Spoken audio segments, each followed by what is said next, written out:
लसित बोरफुकन अंग्रेजों से लोहा लिया था। मोदी है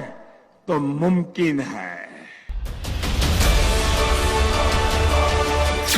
प्रधानमंत्री नरेंद्र मोदीয়ে কিমান জানে অসমৰ ইতিহাস মুখত যি আহে তাকে কৈ পেলাই নেকি নৰেন্দ্ৰ মোদীয়ে प्रधानमंत्री नरेंद्र मोदीर অসম সম্পৰ্কীয় জ্ঞানৰ নমুনা চাওক लसित बोरफुकन और सीरत सिंह जैसे असम और पूर्वोत्तर के अनेकों स्वाधीनता सेनानी थे। मोदी है तो मुमकिन है। मोदी है तो मुमकिन है नेकी प्रधानमंत्री मोदीर অসম সম্পৰ্কীয় জ্ঞানৰ নমুনা লাচিত বৰফুকনক খজালে ভাৰতৰ স্বাধীনতা সংগ্ৰামী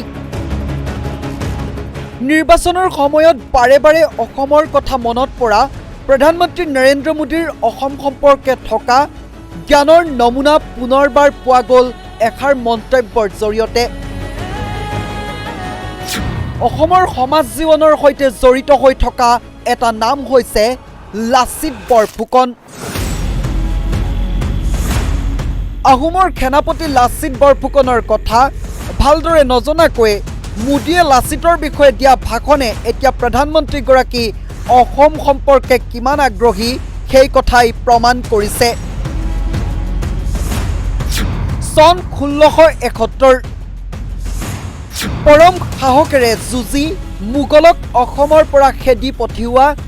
বীৰ লাচিত বৰফুকনক মোদীয়ে ভাৰতৰ স্বাধীনতা সংগ্ৰামী বুলি কোৱাৰ পিছতে এতিয়া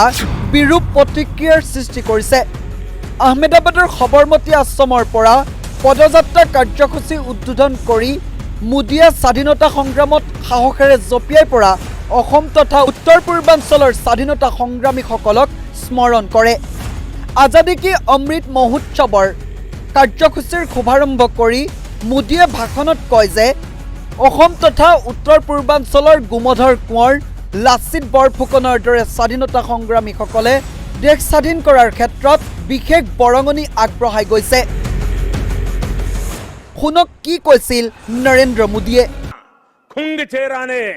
मिजोरम की पहाड़ियों में अंग्रेजों से लोहा लिया था। ऐसे ही गोमधर कंवर लसित बोरफुकन और सीरत सिंह जैसे असम और पूर्वोत्तर के अनेकों स्वाधीनता सेनानी थे जिन्होंने देश की आजादी में योगदान दिया। লাচিত বৰফুকনক স্বাধীনতা সংগ্ৰামী বুলি কোৱা কথাই অসম সম্পৰ্কে যে মোদীৰ জ্ঞান তেনেই সীমিত সেই কথাই প্ৰমাণ কৰিছে উল্লেখ্য যে অসমৰ ইতিহাস আজিও ভালদৰে বাহিৰত উপস্থাপন কৰাত চৰকাৰ তথা মুঠাফুটা ব্যক্তিসকলে বিফল হৈছে নেকি সেইবাবেই অসমৰ ইতিহাস সম্পৰ্কে বাহিৰৰ লোকৰ এতিয়াও বিশেষ কোনো স্পষ্ট ধাৰণা গঢ়লৈ উঠা নাই বুলি ক'লেও হয়তো ভুল কোৱা নহ'ব সাংগুপাংগু নহয় ভাৰতৰ প্ৰধানমন্ত্ৰীৰ দৰে ব্যক্তি এগৰাকীয়ে ভাষণত ক'বলগীয়া কথাৰ কোনো সত্যাসত্য বিচাৰ নকৰি তেনে কথা ৰাজহুৱা কৰাৰ বিষয়টোৱে সকলোকে স্তম্ভিত কৰি তুলিছে